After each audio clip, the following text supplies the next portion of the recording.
Welcome to the latest printed press. I'm Aysen Djemal, bringing you the latest news from England and around the world. And firstly, Foreign Secretary Dominic Raab will meet the parents of a British teenager killed in a car crash involving an American woman who was granted diplomatic immunity. Mr. Raab will meet Harry Dunn's parents, Charlotte Charles and Tim Dunn, at the Foreign Office in central London today. The Foreign Secretary met the US ambassador to the UK on Tuesday to request the return of Anne Sakalas, who flew to the US after the fatal crash. AYSE Travel has agreed a deal to operate all 555 Thomas Cook stores in the UK, saying its expansion could lead to 2,500 jobs being saved. AYSE, the country's largest independent travel agent, said it had already taken on almost 600 ex-Thomas Cook retail employees, and job offers were pending for many more. The EU's chief negotiator has said it is very difficult but possible to strike a Brexit deal before next week's deadline. Michael Barner laid down the warning after a nearly identical message from Ireland's Prime Minister. Both men are preparing for high-level talks this week. And Mr. Varadkar with Prime Minister Boris Johnson as the clock ticks of passing stories about her to the Sun newspaper, something Mrs. Vardy strenuously denies. Rooney posted on her Twitter account that private Instagram stories, which are posts that disappear after 24 hours on the social media app, had been leaked to the tabloid newspaper. Rooney, who is married to footballer Wayne Rooney, claims she had set the privacy settings to ensure that the posts were only visible to one account, which belongs to Vardy. That's it from the news today. And today I'm really happy to introduce two lovely guests who are part of the Turkish Cypriot Youth Project at the TCCA in Haringey. FLORENZA INCIRLI, Project Manager, welcome. Hi. Hello. And AYSE BEKIR, who is the Project Officer. Welcome to both of you. It's lovely to see you on my programme. Can you first of all tell us what the Turkish Cypriot Youth Project is about? And also, what does the TCCA stand for?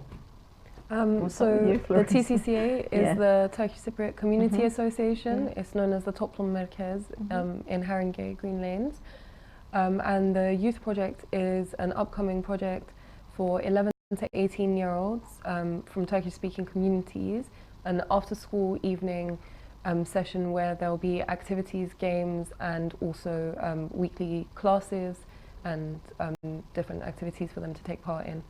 Oh, that's fantastic. And the TCCA stands for? The Turkish Cypriot Community Association. Right, and there's lots of projects there, isn't there? Yeah. I mean, and it's been running for quite a few years. Has it been running for quite a long time? The TCCA was established in 1976, and they had the newspaper Toplum Postası, but they also had the Toplum Merkez, and they organised some that include the Homeless Project that you were a part of, events that have taken place of the festival, or the different panel discussions. So Niyazi Kızılyürek came here, he's now an MEP in Cyprus. There was also the Afro-Cypriot panel discussion that we organised along with the Turkish Cypriot Community Awards. So there's a lot of different activities going on right now. Yes. So your youth project is starting when? When does that actually start? We're actually thinking of starting that in January. In January. So, yeah. Okay.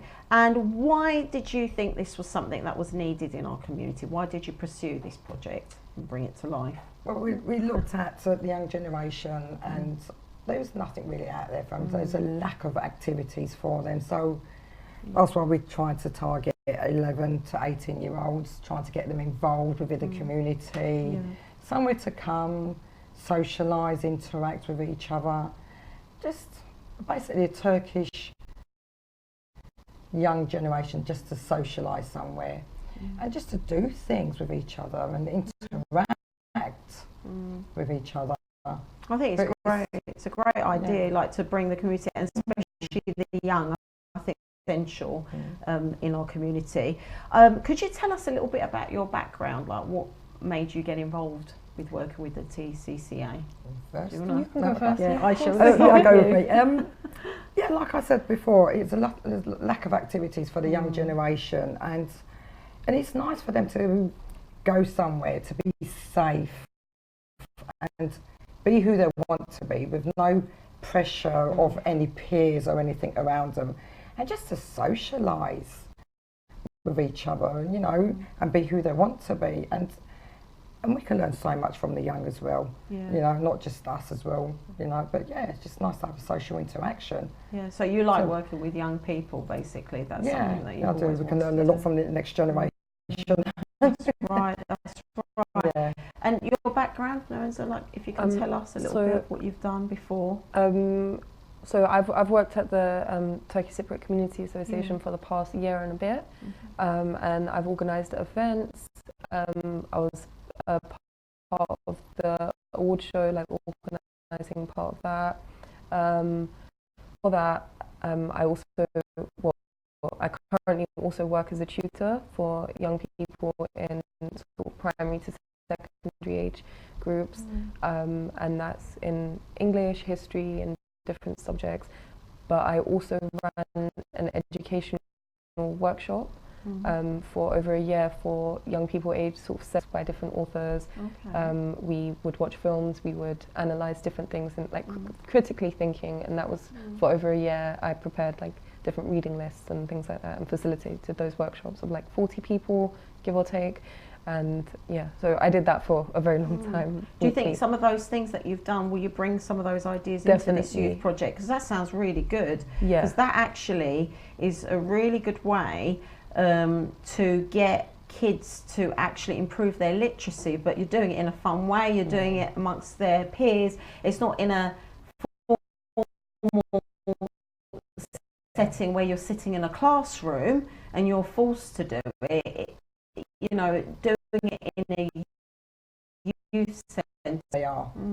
Not, you know, just to be free, be who they are, and just let their personality to develop as well, more than anything else, isn't it? Yeah, I completely agree with that. So there's no pressure. You know, that's what we're actually aiming at. Yeah, I mean, what is... so it starts in January. What are your long-term objectives? Are there any long-term objectives currently at all with it? There are long-term objectives. The thing about this project is like once we have resources, volunteers and people who are dedicated like Ayse and myself, it means that it's quite easy to have a sustainable space. We know that the TCCA will host us for as long as we need, as long as we want, and we know that there's people out there who want to take part. So it's quite an inexpensive project to run, and we hope for it to be ongoing. Like for as long as the TCCA exists, we'd hope for there to be a youth project, and for it to not be just this small project. It's something that can continue on and yeah, they were saying like once you the older generation, once they can 18, 19-year-olds, they can then become volunteers. You know, they can then start going on the other side of the field and work alongside with us and bring their ideas in. Definitely, definitely. Get them more involved, and it's because it's not just about us. Yes. It's them. It's what it's the whole club. Is what do they want to do? What do they want to achieve?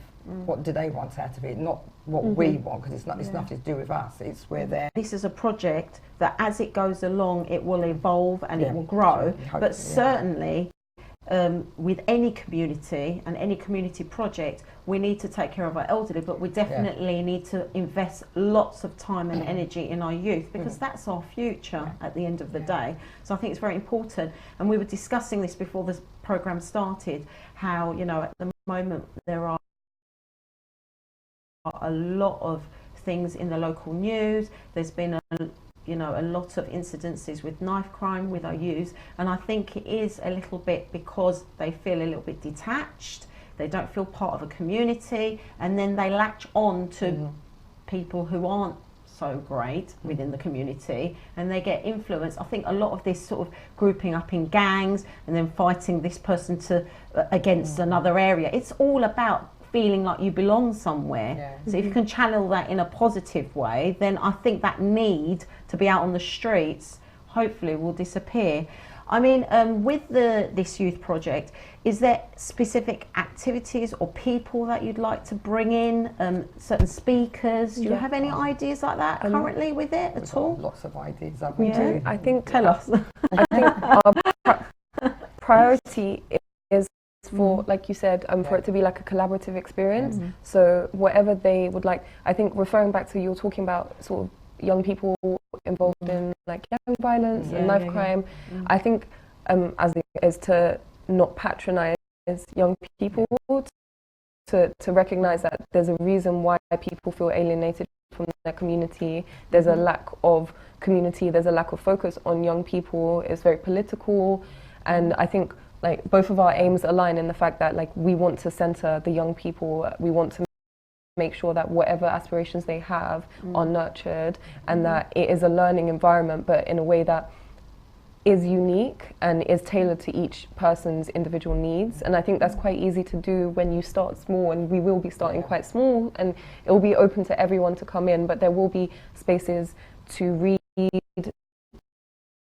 there will be spaces to play games, there will be spaces to socialize, play table tennis, but there will be spaces to have group paintings and writing exercises, therapy, like that, and discussion, debate. We know that that's a really useful way to channel sort of anger and violence and frustrations towards your own community, because of course, like we have been here for a couple of generations now, and young people are more alienated by their sort of Turkish Cypriot identity because they are detached from it. But to have something that shows them that their peers are there and want to better themselves, want to have a sense of self, and like want older young people, so showing them alternative career paths. As well. So a lot of ideas. Guidance, because it's true. You know, there's so much pressure in schools. Like in year 9, which is, I mean, how old are you? Like 14, 15. I wanted to do when I had children, let alone as a child. You know, you change your mind continuously. You evolve as an individual. And to say to a young person, what you're going to do, like what's your career going to be, it's a lot of pressure. And to actually, I'll just pretend to be young, but it's like, definitely would volunteer. You know, it's a way of saying to them, it's okay not to be sure. It's okay to actually explore different avenues, because you're young, you've got loads of time, you've got your whole life ahead of you. And I think that's the vibe that I'm getting from the both of you, that actually you're gonna, because like I said, there's so much pressure in schools at the moment, pressure of exams, and children and young people need a space where they can just feel the pressure off, but of course at the same time, like you said, still have those boundaries. At the end of the day, it's in a safe haven. You're not out on the streets, you're in a safe place, and you're bringing in specialists, you're doing certain things like with the art therapy, that will still give them some sort of boundary and guidance, but like you said, to find themselves really. And I think the other thing that you touch upon, which I find very, very interesting, is this identity. And I feel like I really like that idea of getting the older generation to actually be volunteers for the younger, because I do feel in our community, I have noticed this, there is a bit of a separation.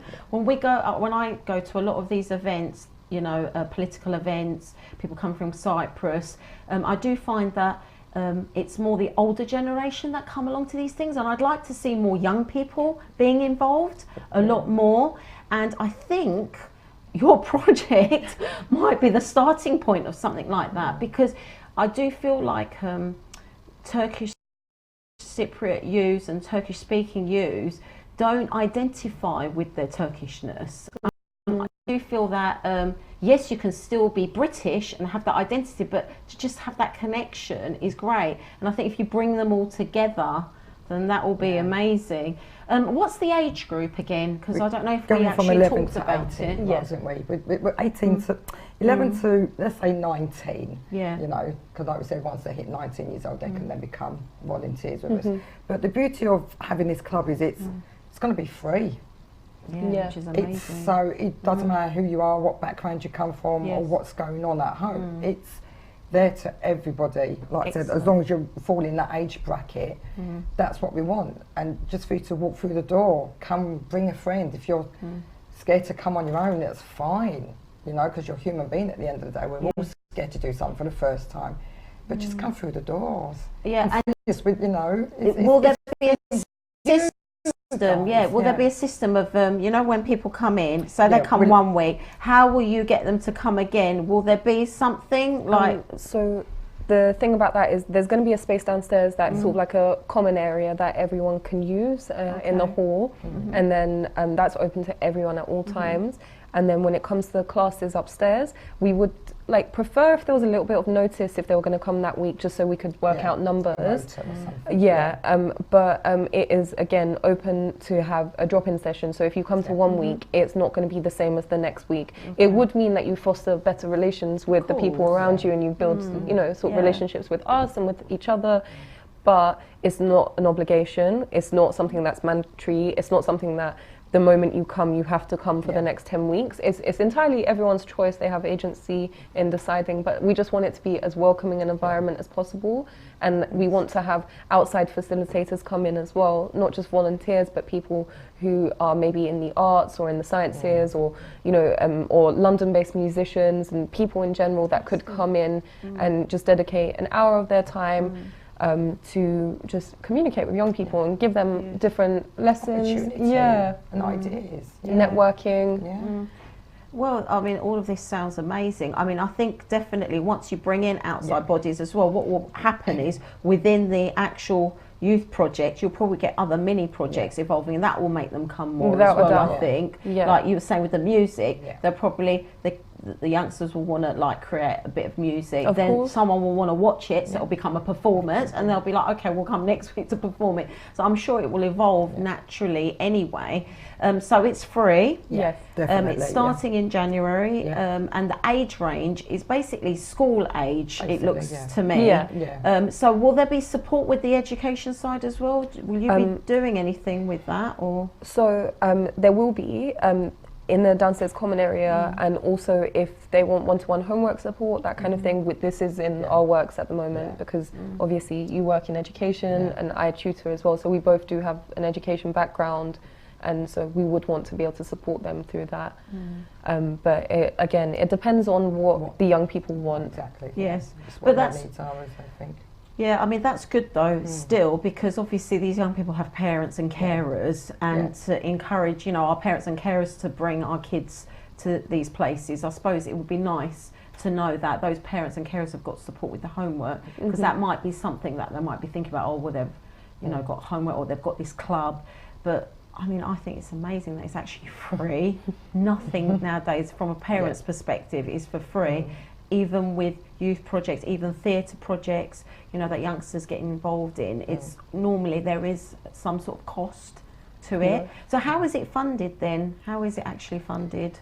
I'm actually not entirely sure what funding body it is, but it was an application for a grant, and it's a small grant, and so it's not very long term, but again, if it can become self-sustaining, so in the future, that would be a great thing. If there could be donations or sponsorships and things like that, that's something that we have to plan in the future, and we'll have to talk with our CEO as well. But it is something that we want to look into to make sure that it does have longevity. And definitely. Well, that's something that we can plug here as well, and try and get volunteers, because obviously you are requiring volunteers, and hopefully it will be people from the TCCA. But if anybody else is interested to, you know, volunteering is a very good thing, isn't it? You know, it can enrich your CV, it can enrich your life, and it's very, like you're saying, it actually enriches your soul when you actually help somebody. So in that sense, and if there are anybody who are specialists who work with youth, we can speak to them from here, you know, like one-off workshops, like musicians or theatre goers or art therapists, or anybody who's into public speaking or got experience with youth. I mean, we're sort of, you know, hearing it out from here, because like I said, very much so, I think in our local area in North London at the moment, there does seem to be an issue with the youth sort of not really knowing where to go and what to do. So I think something like this is extremely important. So obviously this is something that's quite new. It's not actually starting until January, which means that you've got a long time to sort of plan this whole thing. But say somebody hears about it on the programme tonight, how could they contact you? Like, how can they find out about it and just get put on the list? How would that happen? I definitely recommend for them to email the TCCA and just put their subject line as the youth project. If they have any ideas, anything that they want to volunteer, of course, like, because we're in the planning process, we will be in touch with them within the next month or two. Yeah, so the email address is info@tcca.org. But I mean, it's online as well. It's online. So basically, if they look at TCCA, which I think we've got the logo behind us as well, the TCCA. So if they actually put that onto Google or something, will it just come up? Yeah, if you just Google TCCA Haringey, it will come up, and then just email with the subject line of youth project, and then both of us will take a look at it. And so even if it's just ideas, or they want to show their interest as young people and want to get involved, or they want their kids to be involved, as in like to be a part of it, we would love to start gathering names and people who want to actually come to it. That they want to ask. It doesn't matter, any questions they feel they want to ask. Doesn't matter if it might sound silly to them, but could be quite important and relevant to us. Of course, yeah. Just anything they want to ask. Well, it sounds like at the moment you're sort of, obviously you've got plans for how it's going to be run, but it feels to me like you're going to give the ownership to the young people. Without a doubt. Yeah. And I really like that idea. I think that's very unusual. A lot of the times when these projects are run, the ownership is on the organisers, but this is quite unusual for me to hear. I think it's really unique and amazing that you're actually giving the ownership to the young people. So I think in a sense it's going to be up to them how they, you know, evolve this project really. It's been amazing, and I really would like you to come again and talk about this as it starts. I think we'll definitely actually come to the TCCA as well at some point. If the youngsters feel like, you know, they can be on camera, we can actually watch what they do. We've also got a little bit of news as well that we want to put out to everybody, and I think it's to do with Talia. I don't know if one of you guys would like to read this out, but we're looking for, she's age 24. Would you like to read it, or shall I read it? Do you want to read it? Yeah, do you want me to read it? But this is quite important, so this is something that we're plugging. And what is it that you were saying? You were saying that something specifically to have the vaccination or something, you were saying? No, it's just a swab, just to turn up to see if they have a swab done and if they become a match. Okay. Right, it's actually on the screen, and it's Talia, age 24, has leukemia. Sadly, her chemotherapy hasn't worked. Her only chance of survival is to have stem cell treatment, but she urgently needs a blood donor match. To help, simply come to a test venue and to have a quick, painless swab, which is what you were explaining earlier, taken from your cheek. Alternatively, a swab pack can be sent to your home. The charity will let you know if you're a match. So please, if anyone is willing to do this, it's a very, very quick swab taken from your cheek, and it can alternatively be sent to your home as well if that's easier for you. But let's try and help Talia. She's only 24, yeah, you know, we urgently need a blood donor for her. Anyway, it's been a pleasure to have both of you on our programme today. I mean, it's amazing. I look forward to finding out more, hearing about it more. I think it's something that's going to continue and grow and evolve and be something absolutely amazing for our youth. That's it from us today, from the latest printed press. Have a good evening from Eurogenç TV.